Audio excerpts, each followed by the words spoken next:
असं आहे की आपल्या लोकशाहीमध्ये निवडणूक हा एक उत्सव असतो आणि उत्सव हा समस्त देशवासियांच्या आयुष्यामध्ये हा एक आमूलाग्र बदल घडवत असतो।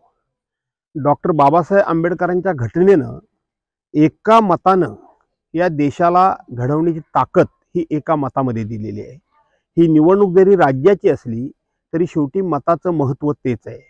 निवडणूक ग्रामपंचायती असू द्या, जिल्हा परिषद असू द्या, नगरपालिका असू द्या, आमदारकी असू द्या, नाही तर खासदारकी असू द्या, एक मताची ताकद ही महत्त्वाची आहे आणि म्हणून ते मतदान सर्वांनी करावं आणि लोकशाहीचा हा उत्सव सर्वांनी साजरा करावा अशी माझी सर्व जनतेला विनंती आहे। यावेळेस तुम्ही चौथ्यांदा निवडणूक लढताय, काय एकंदर तुम्हाला अनुभव आलेला आहे यावेळेस?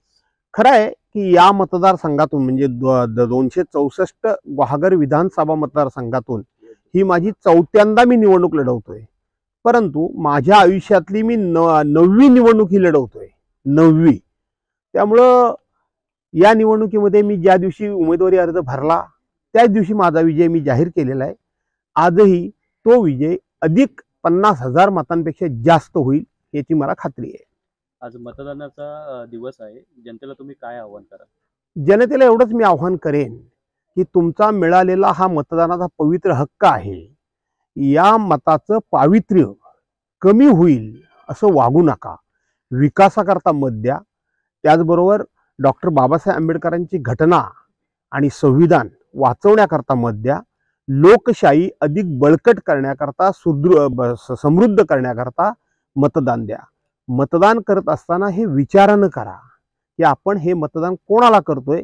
त्या मतदानामुळे आपल्या राज्याची आणि देशाची निश्चितपणे प्रगती काय होणार आहे आणि आपल्या राज्याचं, हे छत्रपती शिवाजी महाराजांचं राज्य आहे, या राज्याचा मान सन्मान हा कायम टिकेल असं।